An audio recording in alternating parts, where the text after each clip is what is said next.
Diretsuhin mo muna siya, tingnan mo lang kaliwat kanan kung saan mas masikip. Nabagal lang ano. Basta huwag kang sisikip masyado sa kaliwa or sa kanan man. Alam mo, pag ramdam masikip niya sa kaliwa, punta ka sa kanan konti na. Ipapasok mo na yung uso ng sakyan mo. Sa uso ng sakyan, makita mo naman kung sasabit ka dyan, oh. Ano? Diretso. Yan, manipis ka dyan masyado sa kaliwa yata, ano? Yan, doon sa unahan, tumingin sa unahan. Apo. Para maliit. Tingnan mo din sa unahan sa kabila, sa kanan. Para malaki. So, punta ka din sa kanan. Huwag mong pipilitin na masikip ang isang side. Kailangan balanse po yan, no?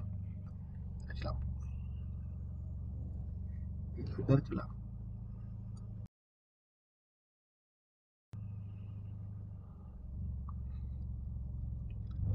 Yan, stop.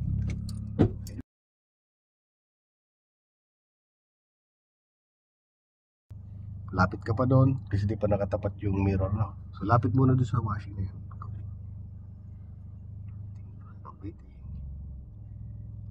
Okay, then, layo mo itong washing.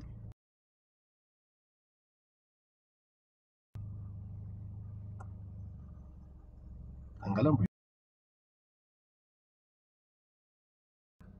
So yun, ilagan mo rin yan, ano? Sabi ka na papunta ka.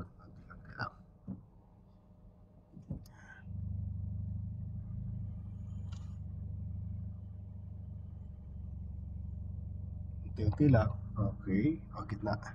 Stop na. Gitna mo naman manibela mo kasi papunta na siya dyan, no? Ito na, na-iris mo na to. Gitna, di pa nakagitna.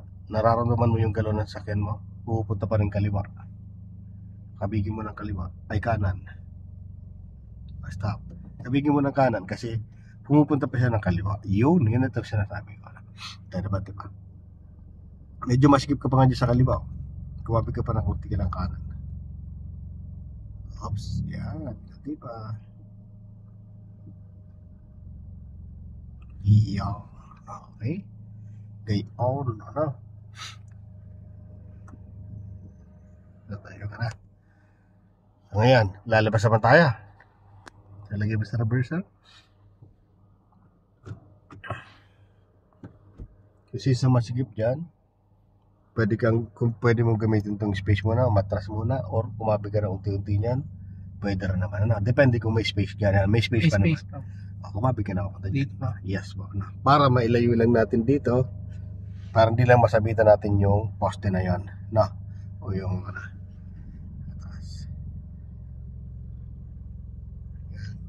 Hop. Di yan gagalaw kung hindi mo ito gagamitin. Kabigin mo siya pag hindi pa nagalaw para magkaroon ka ng space. Ano po? Ayan, nagalaw na. Diretso. So, dyan sa kabila, safe naman. Ano pa? Sa atras lang. Sige lang, diretso lang. Ayan. So, kabig pa dyan. Okay, para lumabas naman to. Itong guhit